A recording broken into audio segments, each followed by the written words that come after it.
Hello, in this video we are going to be talking about Kirchhoff's laws of current and voltage. These are very exciting rules that you can use when you're analyzing more complicated circuits like this one, multi-loop circuits we usually call them. And if you take a look at this circuit diagram, I would say there's no like resistor combination work you can do to simplify this circuit. I have two different batteries providing voltages. Um, Lots is going on. And so the Kirchhoff's laws are ways of analyzing circuits like this that are a little more complex. You can use them for any circuit, and they're helpful sometimes even for simple circuits. But they're great rules about how voltage and current behave across and within different circuits. So here we go. Okay, the first thing that we need to kind of add on to our understanding of circuits is what we do with all the pluses and minuses, how we label pluses and minuses. We call that polarity, positive and negative ends, the positive and negative. You can kind of think of them as poles in that same sort of word. Um, but the plus and minus side of an object in a circuit. So we kind of use that to describe potential difference, like which way the potential difference is, if you like, which way it's a drop and which way it's a gain. So the plus side represents the side that's officially at the higher potential, the higher electric potential, and the minus side represents the side that's at the lower potential. Right? Again, if you're thinking of an analogy, sometimes stairs and slides and stuff are good analogies for this. So plus, you can picture the high end of a hill or the high end of a set of stairs, minus the low end of a hill. All right, high potential, low potential, much like gravitational potential energy. And just like a ball will roll down a hill, current will flow from positive to negative, from high to low. This is true generally how it moves through a circuit, except for inside of a battery, because a battery's job is to lift that charge, so to speak, up through a potential difference and kind of pump it back up to a higher potential energy and send it back through the loop again through the circuit. Um, so when we're looking at resistors, one thing we're going to do is we're going to define, based on what's happening in the circuit, which side of the resistor is plus and which side is minus. The resistor itself does not have a preferred like polarity. Like if you just pick up a resistor, the little piece that you plug into the breadboard, there's not like one side of that that's positive and one side that's negative. It entirely depends on which way current is flowing, because current will flow through the side of the resistor connected to the higher potential part of the circuit and out of the side of the resistor connected to the lower potential part of the circuit. In other words, current flows downhill, and the positive side of your resistor is the part that's at the top of the stairs, and the negative side is at the bottom of the stairs. All right. So we label the plus and minus usually after we try and figure out what's going on with current. So we're going to kind of look at some examples of it, but this is sort of the definition, right? If current is flowing through a resistor, the side that current enters is positive, the side that current leaves is negative. Okay. So that gives us what we need to apply the voltage law. And Kirchhoff's voltage law states this: if you can follow any closed loop in a circuit, as in pick a point, start at that point, trace the circuit around, and go back to the point where you started, any closed loop like that, the sum of all the voltage gains and drops along that loop is zero. All right, this just comes from conservation of energy. We'll look at how.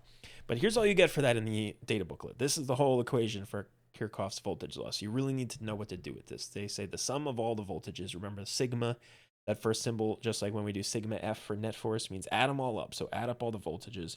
They should add to zero in a loop. So let's look at what we mean by a loop.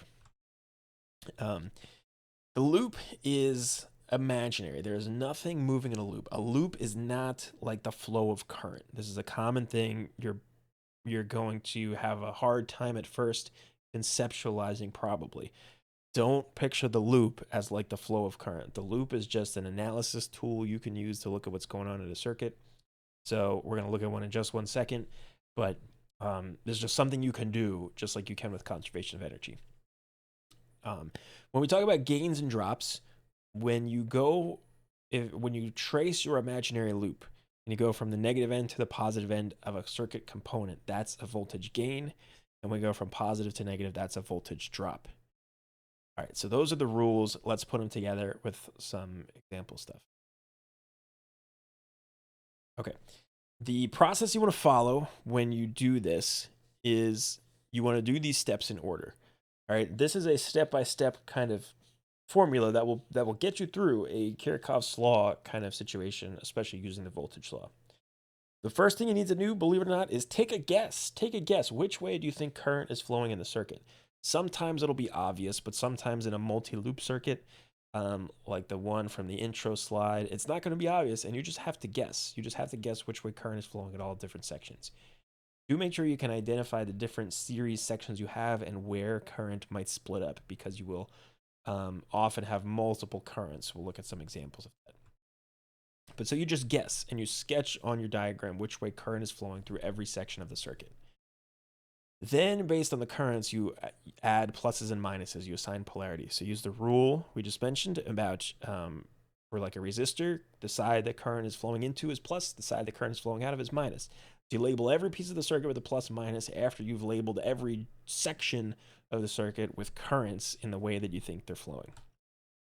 Then you make up a loop. You follow any closed loop at all. You pick a starting point, you go around in a loop, you get back to your starting point, and you follow that loop anywhere in any direction. And anytime you pass through a circuit piece, if you go from minus to plus, you add it. If you go from plus to minus, you subtract it, and you subtract and add the voltages. The voltages are what you're adding and subtracting together, and those add to 0. All right, this is a step-by-step. Use this especially the first few times you practice, and as you practice, you'll start to see kind of what's going on. But these are the steps that you can take. Okay, so let's look at that for our first basic circuit. First thing, if you are doing this as part of our practical and you have not yet built this circuit on a breadboard, pause and do that now. At this point, you definitely want to have a little bit of hands-on experience making circuits. So it will really be helpful if you build this circuit, see what's happening, and especially take some measurements of voltage as part of what you're going to do. All right, so measure these voltages, set up a battery through a resistor, through an LED. The main thing you need is measure the voltage across the battery, across the resistor, across the LED, and see what you notice. All right, but assuming you've done that, this is the basic circuit, one of the most basic circuits we can build. It's just a battery connected through a resistor, through an LED, all in series. So we could analyze this with the voltage law just to get a concept of what's going on. This is a much simpler circuit than you might usually care about using the voltage law for, but it can show us some stuff. All right, I'm going to go through my steps then of how I would analyze this with Kirchhoff's voltage law. First, I guess which way the current is flowing, and sure makes sense to me that the current is flowing clockwise. All right, I know it's going to the battery is going to try and push positive current out of its positive terminal. So it pushes current out of its positive terminal, I should say. So the current will flow around like this. There's no other batteries. There's no other loops. I am pretty confident that's what's happening with the current. But I'll tell you what, if you guessed that current was flowing in the opposite direction, the voltage law would still work out. And it would tell you the same thing. So here's what I can do next. I've drawn my current. Next step is to label pluses and minuses. All right, the battery is one that's set. So the long side is always plus, the short side is always minus. But now for my resistor, current flows into the positive end, out of the negative end. So because the current is flowing this way, that makes this side positive, this side negative. All right, you can think of it as the, again, we're thinking about gravitational potential energy as an analogy, but the battery is like an elevator that takes charge up to a high potential. Right, and then the charge goes down the stairs here, or goes down a slide. So this is the high side of those staircase or slide. There's the lower side. All right, and then we're not quite back down to ground yet, though, because we also have an LED to go through, and that's going to use up some of our potential energy by creating light. So also same reasoning, the positive end of the LED is here, the negative end of the LED is here. So I go down further until I get to ground here. This is the whole idea of the voltage law. For now, I'm just labeling my pluses and minuses. The side the current is flowing into these elements is plus, flowing out of is minus. Battery always has plus on the long side, so this would be minus down here. Okay. Now I pick a loop. This is the part where you can pick any loop you want. You start at some point and you go around in a loop and come back to where you came from. All right. This doesn't have to be in the same direction as the current. Often you're gonna have currents going in different directions, so you can't even do that. So here's the loop I'm going to imagine. I'm going to imagine taking a loop like this. I'm going to go, to keep it simple, I'm going to start at the bottom left corner here, and I'm just going to trace my pencil. This is all the loop is. It's got nothing to do with the physical circuit, really. It's just an analysis tool. So I'm just tracing my pencil from bottom left corner of the circuit up and around like this. There is a closed loop. I'm back to where I started. It works. You can do the same exact process. If I start at the top right corner and go counterclockwise, and I go here and I come around the circuit like this and do the whole thing we're going to do in a second of sum all the voltages, I'll get the same exact answer than if I go here and go clockwise, or here and go counterclockwise, or here and go around. All right, you can pick any point, come back to where you started. This will always work. So try it multiple ways so you can see that. But let's do the voltage law now. The sum of all the voltages I come across should be 0. So here's what this will look like. If I start in the bottom left, I go through the battery from minus to plus. So that's a gain. That's a voltage gain. I'm going from low to high potential. So I'm going to add that when I do my sum. So whatever the voltage across the battery is, I add that.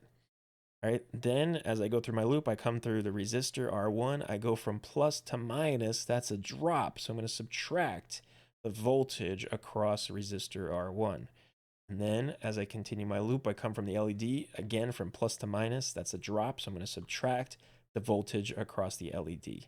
And now I'm back to where I started. And so I set it equal to 0. So that's the process. Go in any order.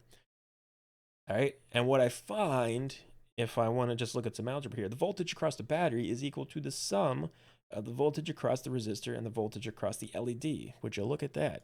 All right, that's more or less what you should be finding in your experiment when you take these measurements. Maybe your battery has a potential difference of like 8 volts across it when it's connected. And maybe you had like 5 volts across your resistor and 3 volts across your LED, something like that. You should see that in any kind of configuration, the voltage across the resistor and LED add to the same voltage of the battery. Right? This is really just conservation of energy. It's the stuff adding energy in the loop must be equal to the stuff taking energy away in the loop. Once I start and come back to a same spot, just like for potential energy with gravity, potential energy with electricity works the same thing. And so therefore it does potential. All right, so if I go up and then down, I'm right back where I started. The total change in voltage, the total sum of voltages has to be 0. So that's the idea here.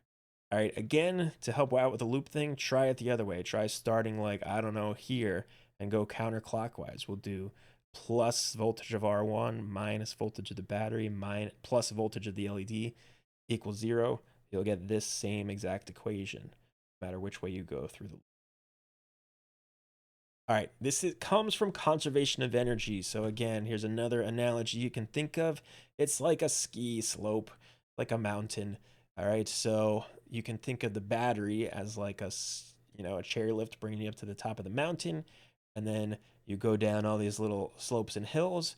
Well, if I follow this loop and you come down the mountain and come back and get back in line for the chairlift, you're back where you started, right? Your total change in potential energy is 0 because you're back where you started. You're gaining potential energy as you move up the chairlift. You're losing potential energy as you ski down the mountain. And of course, you could do this in any way. I could just say, all right, well, what if I wanted to imagine climbing these hills and then riding the chairlift down the wrong way? Well, there would still be 0 change in potential energy, right? So that's just this idea of a loop of potential. So picturing this, climbs and drops vertically like by gravity is a good analogy for what's going on with electric potential energy in a closed loop in a circuit. Okay, there's one more law, and then we'll put them both together. So the other law is called the current law, and this is about junctions. So this is about what happens at a junction as in an intersection. So the current law says that all of the currents summed into and out of a junction add to 0. Here's how the law is written in the data booklet. The sum of all the currents equals 0 at a junction. And probably much more practical, useful, and easy to conceptualize version of this equation is current in equals current out. That's really what it works out to be. And for a lot of students, I find this is a much easier thing to picture. So we'll look at it both ways. Junction just means an intersection when 3 or more wires meet up when there's a chance for current to branch off. So let's look at this one as well. Okay, typically we say if we're doing the sum of all of the currents, we just kind of pick a convention where we say current flowing in is positive and current flowing out is negative. So here is a circuit that has a couple things going on. I've got a battery here. We're using the epsilon symbol here, a squiggly looking E for EMF. In the next subtopic, we'll talk more about EMF and what that means. For now, you can essentially think of it as the voltage of the battery, right? More or less, it's basically another way to say the voltage of the battery. If you see a squiggly E like this, think of it as the voltage of the battery until we get to the next subtopic where we might add a little bit more exciting detail. All right, so this battery is going to push current out of it. The current will flow around, but as I come over here, that current can split up. That current can split. So when we're drawing all of our currents, we want to label them like this. All right, we have I1, maybe current 1, which is all of this series section has the same current flowing through. So from A to B to C to D and to this junction, there's a certain amount of current flowing through this long section of wire, really from G to A to B to C to D to this junction. So however much current that is, we'll call it I1. And then that current will come here. And again, imagine water and pipes will split. Some of it will go this way. Some of it will go this way. All right. The amount of charge per second flowing this way, we'll call that I2. Measure the amps flowing up through this section. The amount of charge flowing this way per second, we'll call that I3. Call that the current through resistor 3. All right. And then they'll meet back up at G and combine to form I1 again. That's what you want to picture for how this current is flowing. So really, math-wise, we can say, okay, let's pick this junction here, for example. This is a good junction. There's 1, 2, 3 wires meeting at a point. And so I have I1 coming in, and I2 and I3 are coming out. So make sure you can picture that. I1 is coming in, I2 and I3 are coming out. What that means is the one way we could do this is say, okay, current going in is positive, current coming out is negative. So we'll add the I1 and subtract the I2 and the I3. And they all add and subtract to 0. This just comes from conservation of charge because essentially I1 is dumping charge into this spot in space, right? This wire is dumping charge into this spot, so many coulombs per second, whereas I2 and I3 are taking charge away from that spot, a certain number of coulombs per second. But we can't create or destroy charge, and so conservation of charge says the total amount of current coming in must equal the total amount of current coming out, or else charge would be building up here, and this would be building some net charge, which is not happening anywhere in a circuit. All right, that would be like just water. You'd get more and more and more water building up in this one section of your pipes where they meet. Okay, so this is what we get. Now, this is probably much easier to picture if I solve this for I1 and I get I1 equals I2 plus I3. This is the current in equals current out way to think of it. And I think this is more intuitive for most people. So the amount of current coming in is I1. The amount of current coming out is I2 plus I3. I think it's probably fairly easy to picture that the amount of current flowing in equals the total amount of current flowing out. So I1 equals I2 plus I3. Again, conservation of charge. If you just want to jump right there for a Kirchhoff's current law equation, that's a great place to jump. All right, the current law is a really good one. Don't forget about it. We're going to look at an exciting example in just a second here. This equation is the easy equation that you can add to any like system that you're building with a Kirchhoff's law situation. All right, so that's the current law.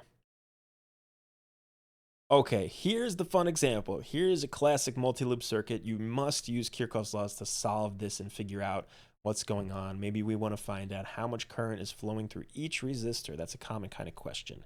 All right, without Kirchhoff's laws, you really can't do it. There's nothing you can combine in series or parallel because of these pesky, pesky batteries, which are messing stuff up. All right, so I have to use the laws. So what I want is to figure out how much current is flowing through each resistor. So we're going to go through our steps of Kirchhoff's law. We'll set it up here together and look at the system of equations that we get. Because we have 3 different currents, we're going to need a system of equations. Okay, first step is to guess the direction of the currents. So I'm going to take some guesses, and just to prove a point to you, one of these guesses will be wrong, and I'll show you when we get to the solution what happens. It's fine. The math will tell me that I was wrong, and I don't have to change anything. I don't have to go back and like fix anything. So it's totally fine to guess. Okay, but I need to guess. I have 3 different sections where current is flowing. There's this top section. The wire from here to here to here carries a certain current, so it's either going to go, kind of clockwise or counterclockwise. Separately, a different amount of current is flowing through the 8 ohm resistor, either to the left or to the right. I need to guess about that. And then also there's another section down here where my third current will flow either, you know, clockwise or counterclockwise with this little U shape. Okay. Here are my guesses. Your guesses might vary, but here's what I'm going to guess. I'm going to guess that a current is flowing this way in the top. I'm going to call it I1. So that's what I'm picturing. Current flowing like this. I'm going to guess that a different current, I2, is flowing this way. I'm going to guess that this battery pushes out current like this. Why not? And then I'm going to guess down here, current's going to flow like this. That's my guess. That's my best guess. I might be wrong. Heck, I think I'm wrong about one of these, but that's okay. These are my guesses. You don't have to think through it too much. If you want to always guess the current flows like clockwise and to the right, go nuts. The math will tell you which way it really flows when you work it through. All right, but there's my three guesses. Now, based on my three guesses, now I put pluses and minuses on. I need the currents on there before I do that. So I've got the currents. All right, so the side that the current flows into is the positive side. So that side of my resistor is plus, that side's minus. This side of this resistor is plus, this side's minus. And this side is plus, this side is minus. Okay, the side that your current is flowing into is plus. That's the guess. My batteries I already know, plus and minus is over there, so I'm good to go. All right, now I have three unknowns. I need to find I1, I2, and I3. I want to know how much current is flowing through each of these. Well, if I have three unknowns, guess what that means? I need three equations. That's what the rules of math say. I need as many equations as I have unknowns. I'm going to use Kirchhoff's laws to set up three different equations and then solve them as a system of equations. That's the fun math that comes with Kirchhoff. Okay, so I'm going to choose a couple loops first. And I'm going to choose a loop like this. Why not? You can choose any loop you want. Any closed loop in the circuit will do you. I'm going to choose a loop that I'm going to like start down here and kind of go around and analyze it this way. You would get the same exact equation if you started up in the top right corner and went around counterclockwise and analyzed like this. Okay, the loop has nothing to do with these currents.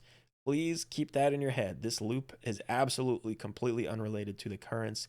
There's nothing physical happening at all with the loop. The loop is an analysis tool I am using. So if I start in at the same place, I should have zero change in potential. Okay. That being said, I'm going to start down here. I'm going to go up through the 12-volt battery, so I have a voltage gain of 12 volts first. Then I pass through the 4-ohm resistor. All right, now this part, make sure you remember how to do voltage across a resistor. What we are doing here is using the equation V equals IR. Classic circuit equation. Not quite Ohm's law, but pretty much Ohm's law. All right, V equals IR will tell you the voltage across a resistor. You're going to use this a lot because the loop law tells me the sum of all the voltages equals 0. So I need to add voltages together. I can't just subtract 4 because that's the resistance. That's R. So to find the voltage, I'm going to do resistance times current. So 4 ohms times I1. In other words, I'm just going to call it 4I1. All right? So that's how much voltage drop I have across this resistor. And then as I continue around my loop, I now come just the way I'm drawing the loop, which again doesn't mean anything physically. As I analyze this, I'm going from the negative side to the positive side. So that's a gain. So I add 8I2. So it's entirely about which way your pencil moves as you just pencil through this loop. That's all it is. All right, so I add, again, the voltage across this resistor. I use V equals IR. R is 8. My current is I2, so I got 8I2. All right? And now I'm back to where I started, so the total of all those voltage drops and gains must be 0. That's my first equation. Of course, that equation has two unknowns that I can't solve for I1 or I2 yet. I don't have enough information. I need another equation. Here's what I'm going to do. I'm going to pick a loop down here. I'll make a loop like that. Why not? And just for fun, I'm going to go the opposite direction because it doesn't matter. It doesn't mean anything. Got no physical meaning. I'm just going through a loop and adding all the voltages math-wise. All right, so I'm going to start. I guess I'm starting here. I'm starting down the bottom left corner and like looping around like this. Why not? So as I go through this loop, I go from minus to plus. That's a gain. And the amount of the potential difference again across this, I'm using V equals IR. Resistance is 4. Multiply that by the current, which I said is I3. So 4I3 is the voltage gain as I move through this resistor this way.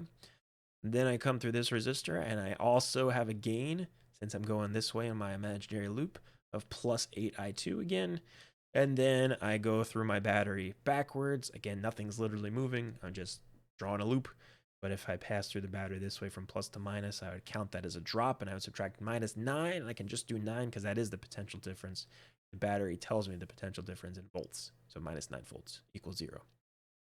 All right, there you go. I got 2 equations now, but oh no, I have 1, 2, 3 unknowns. I1, I2, and I3. I must need a third equation. One option you could do is you could do one more loop. You could do one more loop with like the big overall loop on the outside. And this isn't the equation I'm going to use because there's an easier one. But if I wanted to do that, I could do, let's see, just for fun. Let's like start here and go counterclockwise all the way around the outside. Why the heck not? What I would do if I did that is, let's see. All right, I would go through my loop. I would go from minus to plus. So I would add 4I1. That's the voltage across resistor 1. Then I would subtract 12 volts coming through the battery that way. Then I would subtract 9 volts coming through that battery that way. And then I would add, let's see, 4I3. And now I'm back to where I started. So I set it equal to 0. That could very well be my third equation. And I would now have 3 equations with 3 unknowns. I'm going to choose an easier one, though, because a good third equation to use always is the current law. And you can pick any junction. There are 2 here, junction here, and do the current law. So I am picking this junction here and saying total current in plus total current out equals 0. Current in is positive, so I3 is the one going in to this junction. So that's a positive amount of current. So I add I3. And then I subtract I1 and I2 because they're taking charge away from that junction. That's equal to 0. Okay. I now have 3 equations with 3 unknowns. You have solved this physics problem. All the physics is done now. Now, this is a big, exciting math problem because it's a system of 3 equations with 3 unknowns. The rules of math say you can absolutely solve this. There is a solution. All right, you could do it on pen and paper with like substitution and or elimination and, just math chug your way through this thing. All right, but here's the good news. You do get a calculator on the IB exams and something like this. Surely you would be given a calculator for this. Would be like a paper 2 situation. So what you want is to get familiar with a program on, if you got the graphing calculator, Polysmelt.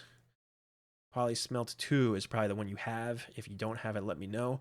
This is a app on your calculator. It's for polynomial simultaneous systems of equations. It'll solve a system of equations, right? You would need to organize these in like I1, I2, I3, and number things like a matrix, if you remember doing that for math class. So there's a way that you can organize this, put it into the equation solver, and it'll solve a system of equations for you. You're absolutely allowed to use that. You definitely should use this. Do not waste your time on the IB exams algebraing through a system of equations like this. It is absolutely not worth the like 1 extra mark you'll get for solving this number-wise. Likely, this would be like a 4-mark question, and you would get 3 marks for having these equations. Each like successful loop or junction would be 1 mark. And then you get 1 more measly mark for actually mathing through all of this and getting the values for I1, I2, and I3. All right, so you can use your calculator, use a simultaneous equation solver, or you can use, for the purpose of practice, you could certainly use some kind of online system of equation solver. That would be fine. But of course, on the IB exams, you'll be limited to a calculator. So best to practice with that. All right, if you're curious, I have a full-on like long math solution in the next video, so you can check it out for what that process looks like in the answer, but punch it in your calculator and you get the answer, right? This is the important part. That's the physics part, setting up those equations. You want to be okay with the concept of setting up those equations. That's about as fun and exciting as the math gets in IB physics. So there you go. Those are Kirchhoff's laws. So you can start analyzing some crazy circuits. So go out there and have fun.